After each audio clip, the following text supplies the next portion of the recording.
Okay, guys. So you can see we are here on a different place. That's because we are going to be shooting the Stuart Air Show. Today, it's Friday, and then yeah, I'm gonna be bringing you guys with me behind the camera so you guys can see the process, what I do, and my settings and stuff like that. So I know this is a weird take, framing or whatever, but I'm in the middle of nowhere waiting for someone to pick me up so they can take me to the main entrance. They can check my bags and we're gonna get going from them. I'm going to try to do as best as I can to explain you guys what I'm doing. I don't know if I'm gonna be able to be on it all the time because I'm gonna be shooting by myself. My second shooter just called me telling me that he was not gonna be able to make it today. So basically that means that I'm gonna be shooting photos and video at the same time, or at least I'm gonna try to. So if you're familiar with what it takes to photograph a sport event like this, and it's demanding, and you have to be like on top of your gear, checking your settings and stuff like that. Well, I'm gonna be trying to do the same with two different cameras, two different systems, Canon camera and a Blackmagic 6K camera. So let's see how that goes. And all right, I'll see you guys in a bit. Okay, guys, we are here in the airfield finally, and I want to go over real quick some stuff. You are seeing a video right now from the Insta360 X3 camera, and basically I'll be doing, this is the POV you'll be getting.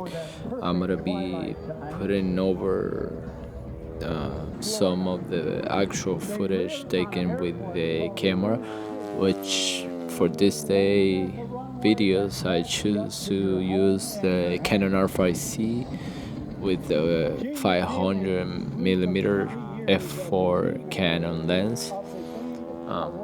I was also using the Atomos Ninja 5, the regular 5 version of the 5 Plus, because I don't really need to record anything externally, since my Canon camera can do up to 8K raw internal.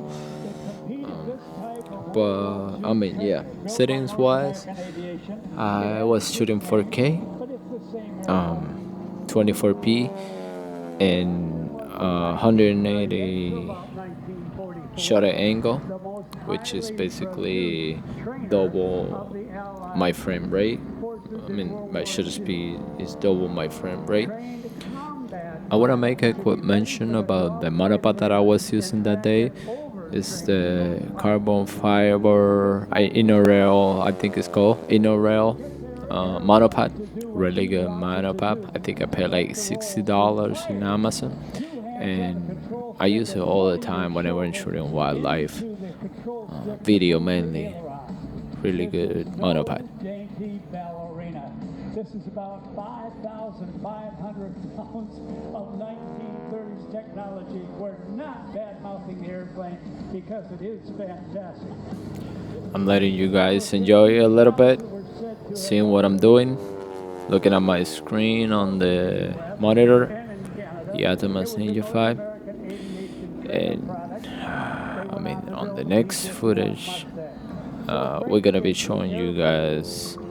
You see an actual footage of them taking off. Obviously, this happened before that moment on my 360 camera, because we will see them now coming from my right. And just want you guys to enjoy this little moment. I mean, just look at that. Just look at these guys, how talented they are. So close to each other. So amazing.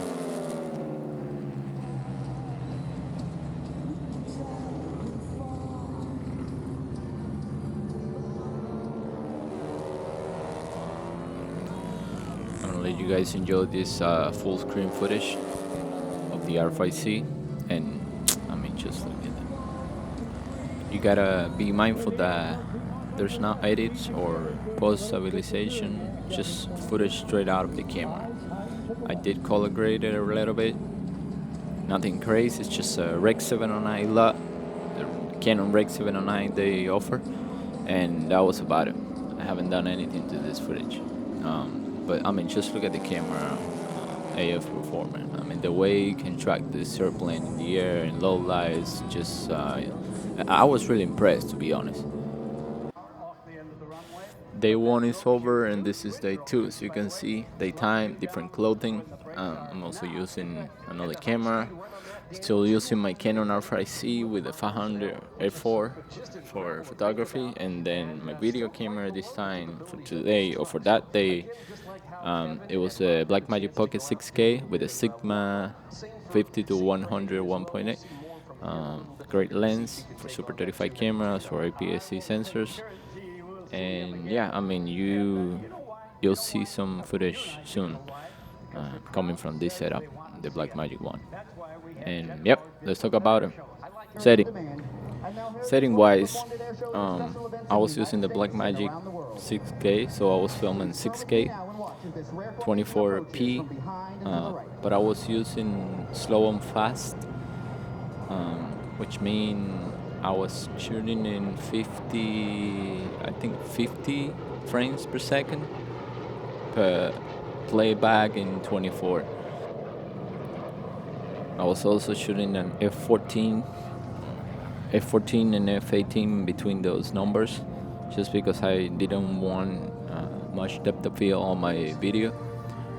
I was doing the photos, the video as well, and I didn't want to be manually changing my settings and my focus points, just because, you know, it was going to be a lot harder for me to keep track of airplanes in flight and also try to do photography at the same time. So yeah. Aerobatic team again, this time during daytime. I did manage to get some stills out of this event, and also I believe I did some videos on the Blackmagic 6K. I'll be sharing them with you guys here on the screen in a minute.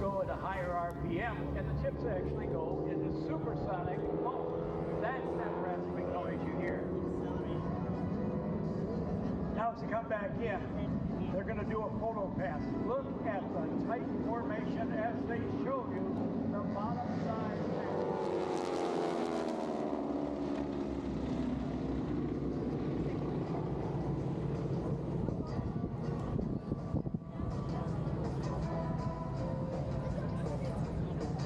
The team has been together under a couple of different...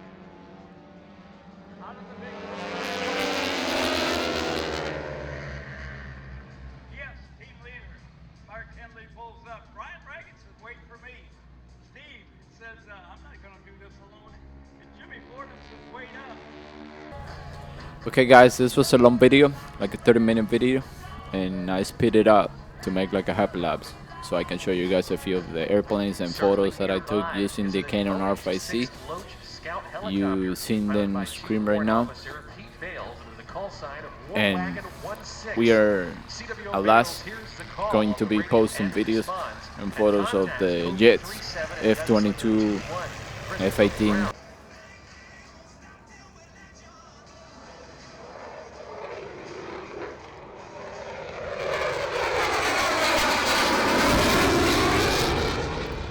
You'll be seeing photo now out of the R5C, and then 2 videos of the F-22 out of the R5C as well.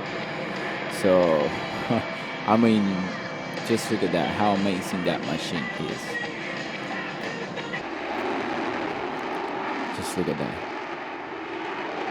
Those diamond truss in the back.